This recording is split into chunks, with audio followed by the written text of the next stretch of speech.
Hi, everyone. Welcome back to a new episode of Emerging Brands Podcast with Kelly Bennett. I have someone on the podcast today that I've been really looking forward to talking with. Rachel Liverman, the founder and CEO of Glowbar, is here, and we're going to talk all things starting the brand, what she's doing different in the marketplace, her strategy, vision, and advice she would share with a fellow founder who's in the beginning steps of starting a brand. So, Rachel, thank you so much for being here. Thank you for having me. I'm so excited. We've been trying to get this on the calendar for so long. Yes, Here we are, it's and happening. let's chat.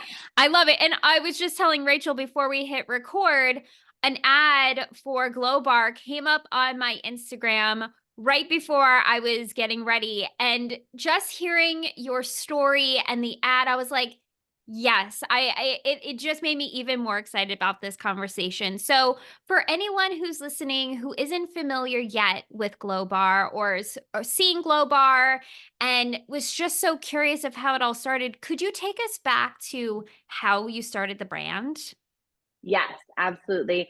And I will make sure to pass on to my marketing team that they are doing a fantastic They're job doing a targeting, fantastic job. And targeting I the need a right people. facial, so I will be in very soon. Our treat, just book it. So Glowbar, let's go back to the 70s. My Ooh, love it. grandmother, my grandmother started the first aesthetic school in the country called Catherine Hines Institute of Aesthetics. And the whole reason Wow. for her doing that was she wanted to create a place for people to create a livelihood for themselves.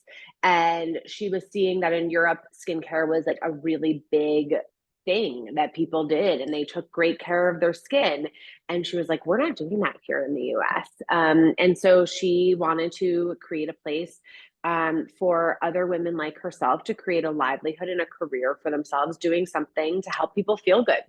And so I grew up in that world. My mom ended up buying the business, growing it into what it is today.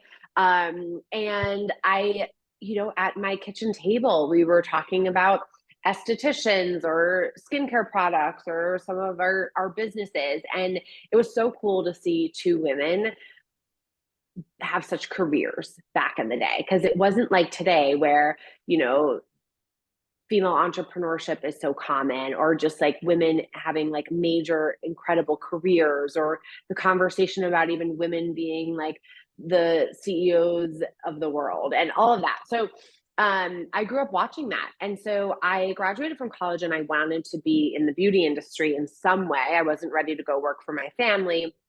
And so I worked at for about a decade at beauty brands here in New York. And so after being there for a while, my family was always asking me, why are you not taking care of your skin? And like, are you like getting a facial? Like, why not? And my answer was always no. And it was really because, Kelly, facials were too expensive, too time consuming. And I really didn't know who to trust, because here in New York and many other metropolitan cities, they are everywhere. The nail salon does facials, the massage place does facials, and everything in between. And so I was saying to my mom at dinner one night, I was like, I just wish there was a 30-minute facial. I could get a membership. It was $65. And I could just just go every month and just like get a maintenance facial that was going to really make my skin healthy and glow, but none of the fluff. And as I was saying it, I kind of like wrote it down in an email to myself, because I always email myself like little like random things I don't want to forget. And that was October 2017. Fast forward to June 2019, Glowbar started. And, what happened in that year and a half was really just putting one foot in front of the other and saying, like, okay, I have this idea. Let's see if I can make it happen. And everything kept working out. And I always say that to people who are asking me about how do I start a business. I always just say, like, just start, start somewhere and put one foot in front of the other. And if you don't trip, keep going. Mhm. And if something does stop you, then let's talk, right? Like, then let's see, is the stop just you have to pivot, or is the stop like a sign that like maybe the world isn't ready for you, or you don't have the right things in place just yet, like timing, etc. So yeah, here we are. We have an amazing company today. We have 11 studios open on the East Coast. Wow. And yeah, we have our 12th opening tomorrow, actually. Oh my gosh, congratulations. Thank you. And then yeah, we'll end with close to 20 this year. So we're really, really excited. It's our 5-year birthday actually next month. So we're very proud. Rachel, that's amazing. Okay, so I just need to then cut to the strategy of how you're on number 12 and going to be closing out at 20 of the end of this year. How are you doing this? Walk me through Uh it. That's incredible. the one the one thing that I can say is to hire an amazing team. Like, of course I can tell you like the how they are doing this and all of the things that we're doing, but like it's just who, like the talent like that you hire is going to make or break your idea. And by the way, for a while I couldn't afford talent, right? So I didn't have people on the team. But how do we scale? First and foremost, we remain focused on our business model. We do not get distracted by shiny objects of growth or quick revenue or trendy, things that are going on in our industry. Like, we are a 30-minute customized, standardized facial that you can have a membership to. And anytime something gets dangled in front of my face, Kelly, that's like, ooh, Right. you want to make an extra 100 grand by offering hand massages? I say no, because we're experts in skincare and we stick to that. So we remain very focused and disciplined on our business model. And I always tell people that. I'm like, don't get distracted, like stay the course. That's a really Um, good point. yeah, it's, you know, that's just my philosophy. And by the way, there are some companies who've done very well by saying, oh, you know what, there's like, this trend going on and we can make them really cheap and we can sell like $1 million worth of them in this month and extend runway, like whatever that, Right, right, right. and maybe it's right for them. It hasn't been right for us yet. So we remain focused. And I think the second way we've scaled is being authentic to ourselves and remaining like authentic to ourselves and staying on that course. Meaning, our name is Glowbar. We do 30-minute facials. We have a mission, which is to help people feel confident in their skin. We have a set of core values that remain really, really important to us. And we have grassroots scrappy marketing, and like we just own it. And we're like, you know what, the DNA of this brand came from a very scrappy place. I didn't have like, a ton of capital to work with at the beginning. And we just want to remain really human. Skincare is a very human thing. I was telling you earlier, I'm going through like the first breakout of my life. Like, and it stinks and it's so human. And so like, we just like own who we are and have fun while doing it. And I think that's allowed us to scale and also attract clients who really feel comfortable and approachable in our space. And they feel seen, I'm sure, that you're like, "Yep, I got you. You're on a time limit. You're busy. You wanna get in, get out, feel good while you're here." I bet people really resonate with that message. I think so, because we've been so successful. But Yeah. yes, we hear that. And, you know, we hear that people are like, finally, there's somewhere that I can afford. Like, a Mm. cost is a really big thing too. Like, we're $60 for our membership, and that's still to some people very expensive, and to some people a really great deal, Yeah. and super affordable. And what we found is that the majority of the markets that we're in find it to be very accessible, and that's our goal. And what the coolest thing is, when I have someone who historically could never afford to take care of themselves in this way, and they DM me and they're like, Rachel, I could never afford facials now. And now every month I get 30 minutes to myself and taking care of myself. And I don't feel like it's breaking the bank. I don't feel like you guys are pushing like product on me. You're not adding on, like, it's truly $60 for our membership. You can't like add on an extra treatment. And so that's when I feel like we're doing like really good work out there for the world, because it's like helping people feel good. And when you feel good, I believe you do good. And so what we always like to say is that after someone comes in for their 30-minute facial and treatment with us, they go out into the world feeling more confident in themselves and feeling good about themselves. And so they're going to be a little more patient with their partner at home or their kid, or ask the barista at Starbucks how her day is going. Like, those Right. are little things that just make the world a better place. And so we hope that we're contributing to that in the communities that we're in. I appreciate that, and I can resonate in the sense that I struggled with my skin all throughout my 20s. I had adult cystic acne, which is so sexy Yep. to have in college, and I struggled really hard with confidence and just putting on a ton of makeup and kinda, like, hiding my skin in a way with my hair, and I just know the inner stuff that you go through when you don't feel confident in your skin, and when you do feel confident in your skin, how you show up and how you show up so differently. So I really appreciate what you offer people, because as someone who struggled with their skin, that's a huge thing to overcome, and that you're reliable and consistent, and someone can go to Glowbar, know exactly what they're going to get, and have that on a consistent basis speaks a lot to how also you operate for that consistency. Because you could get one good facial and go back somewhere and it's like a totally different thing. And you're like, wait, hold on, what happened? Yeah. So it Yeah. sounds like consistency is really important also to the brand. It's vital. And what we believe we solved is that standardization that you're referring to.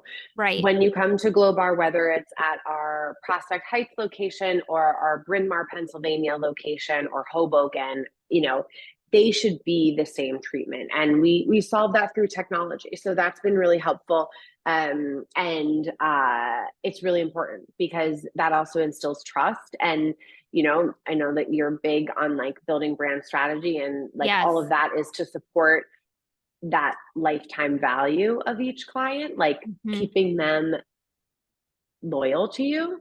And so we believe that that consistency is going to drive loyalty as well, which is why we've been able to scale. Incredible. And you said technology. Could you walk us through a little bit of what you were referring to?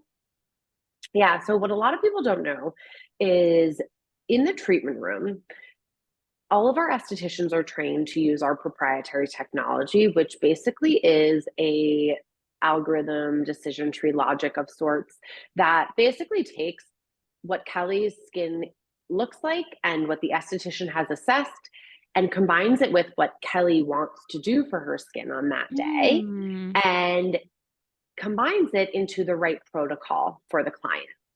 And that's all on an iPad behind the scenes of your treatment. And so we capture all of that and save it. So in as future appointments go, you can see what worked really well, maybe what you did last time. A lot of our clients come twice a month. So if their first appointment of the month they did dermaplaning, they're not going to do it the second time. And the esthetician will see that in their history. It's also a way to make sure that like if you're the same person and you have the same goals and your skin looks the same, you're going to get the same treatment. And so that's how we ensure consistency and standardization and customization. That's really cool. Yeah, it's something we don't talk about a ton because again, we stay focused. We're not a technology company. I Right. don't claim to be, but we knew that our facials had to be like the best on the market, and that was part of it. That is really interesting. So, is it Glowbar partnering with other local entrepreneurs, like a franchise market, or is it Glowbar opening up all your studios? We're a corporate owned business, so we own all of our stores. That is really interesting too, that you're able to also have that consistency all under the company I itself. think that it makes it easier if you're corporate owned to have that consistency, because you don't have to train franchise owners to instill Right. that consistency. So in that way, it makes it easier. But yeah, I mean, we've always been corporate owned. We will remain corporate owned. I love it. I love it. So for you, what do you see the vision of Glowbar? If you look at by the end of this year, you said you'll have 20 studios, which is incredible. What would you love to see Glowbar accomplishing, doing? I would love to hear your insight. Yeah. I as big as this company can be, we want to be. So look, let's get to 100 studios and then 200 and then 300 and then 400, like, and keep growing. I think, what's so funny about entrepreneurship, business is I could say to you right now, like, Kelly, I believe that Glowbar can have 1,000 units. And I do believe that. I wholeheartedly believe that. Um, there's so much that goes into the day to day of running a Sure. business, operating, trends, cycles, economy. Like, there's just so much that has to come together to make something successful that we dream big. Don't get me wrong. We talk about 1,000 studios one day. So, like, if you want me to answer that quickly, we want 1,000 studios Love it. globally, everywhere. Okay. But also, as like a little bit of a realist, I'm like, okay, well, we're at 11 today. We'll be, at 15 in the next month, and grow from there. Like, I'm kind of like, let's get to 100 and see where we can go from there. But it's really exciting. There's so much we can do, and so many people that we can affect and make feel confident in their skin, that, like, it just gets us excited every single day. And you mentioned the day to day. So are you going physically to all these stores too? Like, I would love to hear how the CEO of close to 20 studios, what your day to day is like. So I am not in studio as much as I would like anymore. It's just not possible, Right. which is such a crazy place to be. Because I used to have two studios and I literally would walk from Tribeca to Upper East Side. Like, that would be like my, like, meeting time and, like, my exercise. Yeah. But so we have a headquarters, and it's in Union Square in New York City. And I spend most days here. I go into studios like one day a week. But I have a whole amazing team that is in studios all week long. And so my day to day really varies. I mean, a lot of the time now I'm doing meetings with my executive team, making sure that things are, working as they should, and supporting them. My job as the CEO is to clear the way for them. So, Right. break down barriers that might be holding them back from reaching their goals, support them, if they're like, do I turn left or right? And kind of guide them where I would, and instill the vision. And then doing things like this. I love to talk about the business. My it's my biggest pride and joy. I don't have children yet. And so for now, this is my baby, and, like, talking about it and hopefully inspiring others and getting people excited about what we're doing is something that I hope that I can do more and more of in a day to day. But we're still very operational. We have a small team.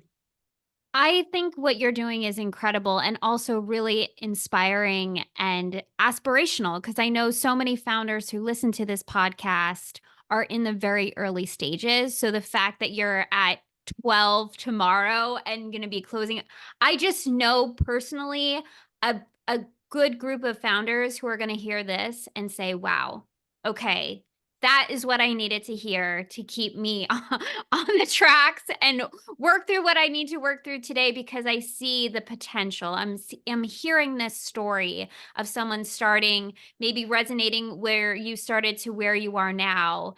And so I really appreciate you sharing that and bringing us behind the scenes, because I think these are the stories that really help a founder, an entrepreneur stay on track and on the hard days be like, okay, I can figure this out. And so I really appreciate you sharing that. Yeah, of course. And, you know, if someone does come across this podcast and is feeling like that, what I will say is, and I learned this, I'm a big manifester, a big believer in the universe. Same, And same. yeah, like, and I think this is a Gabby Bernstein thing, in one of her books, but I can't quite remember. But um, she was talking about when she wanted to have kids, and she was like, I used to like at first get sad when I saw people either make like birth announcements or show pictures of their kids. And then she was like, but in manifestation, what we do is when we see those things, it means that it's closer to us. And you actually want to Mm. surround yourself with those things that you really want because it's getting closer to you and you're seeing it and you're believing it and you're hearing about it. So like anytime anyone like catches like this podcast and they're hoping to like start their own business one day or even get the job that they want, like hopefully we can serve as people to them who give them like that hope and that excitement and feel like they're getting closer to it themselves because they're coming upon this, is always my Absolutely. hope. Oh, I love that. I love that so much. And even just you saying that for me, you sharing that on the podcast is essentially why I wanted to have this podcast so that other people could hear founder stories, brand building stories, and just to feel like they're not alone while they're trying to figure it out. And just hearing other human stories from founders who are building iconic brands and really cool brands. So you have been Yeah. someone that I've been so excited to talk with because I feel like this is one of those signs of like what you're doing and how you're going about it and sharing it here is just another step in that progression, which is really cool. Yeah. Yeah. No, this has been so fun. And I'm so glad we've like now connected and Yes, we've and got I to find will time for you to get be a in. facial. I would love that. And again, exactly what your business model is what I've been looking for and actually has been a struggle even in New York City. And so I'm really excited also to come in and get a facial because preparing for this, I saw a pimple and I was like, oh my gosh, of course. I have a pimple when I'm interviewing Rachel. And I was like, Do oh my not gosh. even. I told you.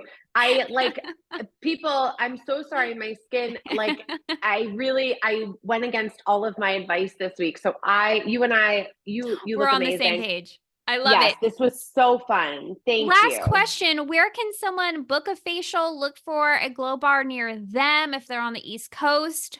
Where can people find that info? Yes, glowbar.com or find us on Instagram at Glowbar, Glowbar. And you can find me on Instagram as well at Rachelista. And say hi. I Amazing. love talking to people, especially that are starting their own businesses or are like career driven people, or just curious about skincare. Love it. Well, thank you so much for coming on. Everyone, go check out Glowbar. And thank you again, Rachel, for sharing about your brand. It's incredibly inspiring, and I can't wait to come in for a facial. So thank you. Thank you. Thanks, Bye. everyone, for listening, and I'll see you on the next episode.